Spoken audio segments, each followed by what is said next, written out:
7 things you probably didn't know you need to know. I'm Jamie East, and this is the Standout 7. In the next 7 minutes or so, we'll look back at a week that saw a massive U-turn from Chancellor Kwasi Kwarteng on his new tax cuts for the wealthy, Elon Musk agreed to buy Twitter, protests in Iran, and a massacre at a Thai daycare centre. This is the Standout 7 from the Smart 7. Don't forget to hit the follow button to get your daily updates at 7 a.m. The Conservative Party conference took place in Birmingham this week, and it was quite the induction for new PM and leader of the party Liz Truss and her cabinet. It all kicked off Monday morning with a startling U-turn as Chancellor Kwasi Kwarteng announced that he was scrapping plans to scrap the 45% tax rate. Speaking to BBC Breakfast on Monday morning, Kwarteng made it clear that pressure from MPs and others contributed to the reversal of policy. We were focused on delivering the growth plan. There's a lot of good stuff in the growth plan. And what was clear, talking to lots of people up and down the country, talking to MPs, talking to voters, talking to our constituents, was that the 45p rate was becoming a huge distraction on what was a very strong plan. His backtracking on tax cuts meant a last-minute change to his keynote speech, which was expected to defend the government's initial growth plan. But Kwasi seemed keen to plough on regardless. What a day. It has been tough, but we need to focus on the job in hand.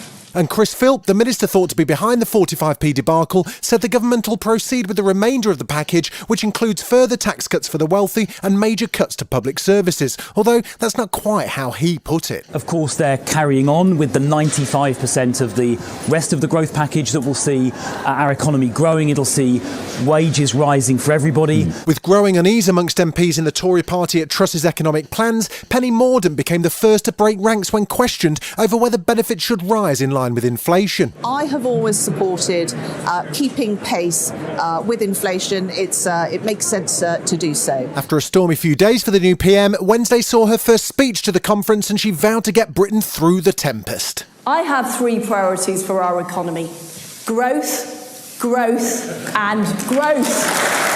But the speech didn't go totally to plan as she was interrupted by Greenpeace protesters, one of whom told Sky News they needed to take a direct message to the Prime Minister. Who voted for this? Who voted for what Liz Truss and her cabinet are trying to roll out across the country? Well, she certainly annoyed people by walking on stage to moving on up, but what's her performance so far done for our opinion of Liz Truss? Well, she's already more unpopular than Jeremy Corbyn and Boris Johnson ever were. Over to you, Gov's Patrick English. Liz Truss now sits already at minus 59. Three quarters of the public have an unfavourable opinion of her.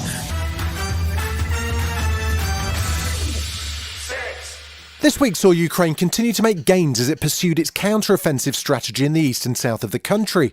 Having already retaken the city of Lyman, by Monday forces were also making progress in the southern Kherson region, meaning Russia no longer has full control over any of the provinces it claims to have annexed. But Russia's threat of nuclear action still looms, with Chechen leader Ramzan Kadyrov encouraging Putin to consider using low-yield nuclear weapons against Ukraine this weekend, although the Kremlin has since rejected those calls.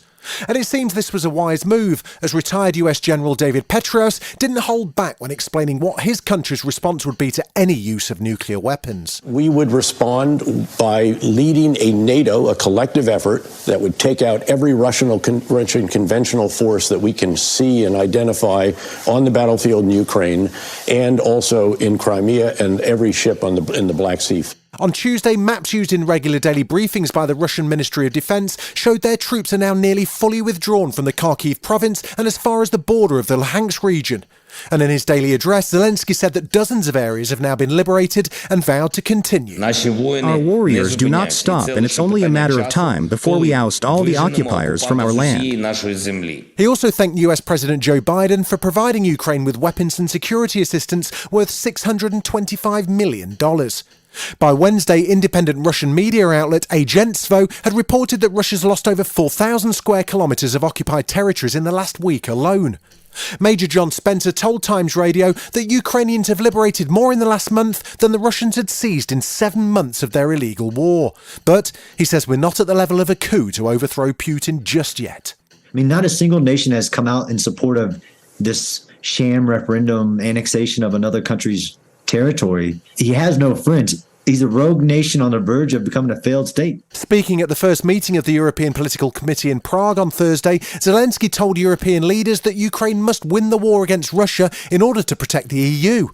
He also urged the world not to give in to Russia's nuclear blackmail during an address to the Australian foreign policy think tank, the Lowy Institute. If the world's response is weak, then Russia will come up with a new escalation. You see that the spectrum of illegal actions of this country is very wide. Missile terror, mass murder, deportations, nuclear blackmail, and the captured Zaporizhzhia nuclear plant.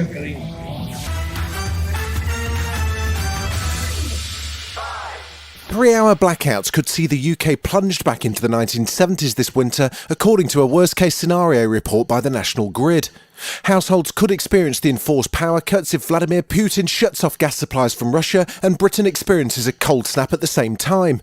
And it seems the UK will be the hardest hit in Europe. That's according to the CEO and founder of Utilita, Bill Bullen. Most countries in Europe have got more gas storage facilities than we have, so there's definitely a risk that that might happen. Meanwhile, Shadow Levelling Up Secretary Lisa Nandy has called on the government to reverse the mini budget. She expressed her concerns as we head into winter. I'm very worried about our energy security. I think anyone who's been following the situation would be worried.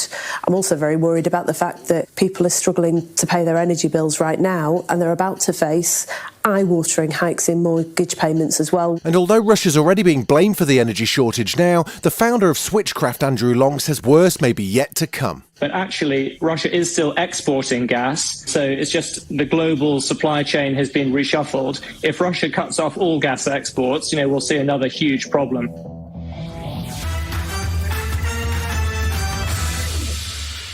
Protests are continuing in Iran over the death of Mahsa Amini in police custody.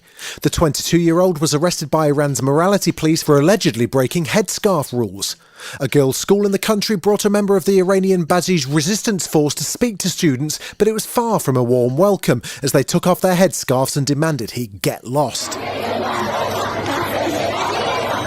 Meanwhile, women have been filming themselves cutting their hair in support of Iranian women and girls who've been killed in the protests. And Swedish MEP Abir Al-Salani cut off her ponytail during an EU Parliament speech. Until the women of Iran are free, we are going to stand with you. Jian, Azadi, women, life, freedom. Still to come on the Standout 7, Elon Musk's deal to buy Twitter's back on and get ready to go back to Wakanda. Right after this.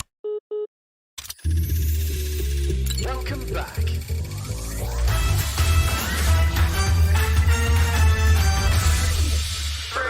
In a surprise move, it looks like Elon Musk is now going ahead with his buyout of Twitter for $44 billion. The richest man in the world was due in court in just 2 weeks' time for trying to get out of the deal, and this change of mind means he'll now pay the original share price he offered in April, $54.20 per share. Jefferies Equities research analyst Brent Thill says there's no doubt the upcoming court case influenced Musk's U-turn. So he probably is like, look, enough said, I'm going to own this thing at some point anyways. There's been massive damage inflicted on the company. There's been incredible departures. Advertisers have lost faith. The drama had to end and they had to move forward. And so hopefully get it sealed, move on, reset, and try to salvage, where he's at. Because right now he's got to damage goods.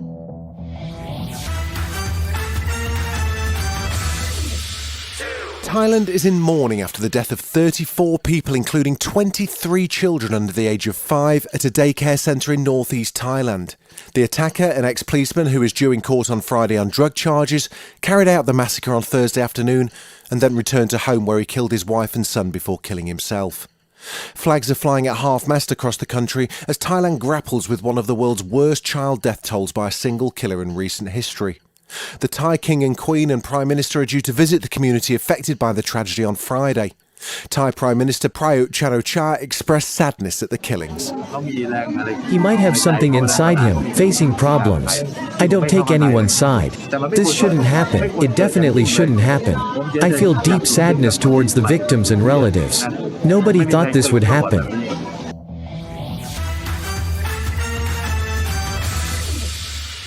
Black Panther fans, get ready. The trailer's just dropped for the most anticipated superhero sequel in recent memory, and it looks like it's going to be an instant blockbuster. Wakanda Forever takes place following the death of King T'Challa and sees the return of fan favourites Lupita Nyong'o and Danai Gurira as Nakai and Okoye, but viewers will have to wait a little longer to find out who'll be taking the torch from the late Chadwick Boseman as the next Black Panther. It's set to hit cinemas on November the 11th, so get that penned in your diary because you're not going to want to miss out. His people did not call him general or king. They called him Kukulkan, the feather serpent god. Killing him will risk eternal war.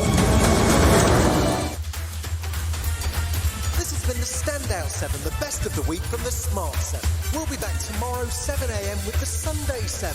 Have a great rest of your weekend. Written, produced and published by Daft Doris.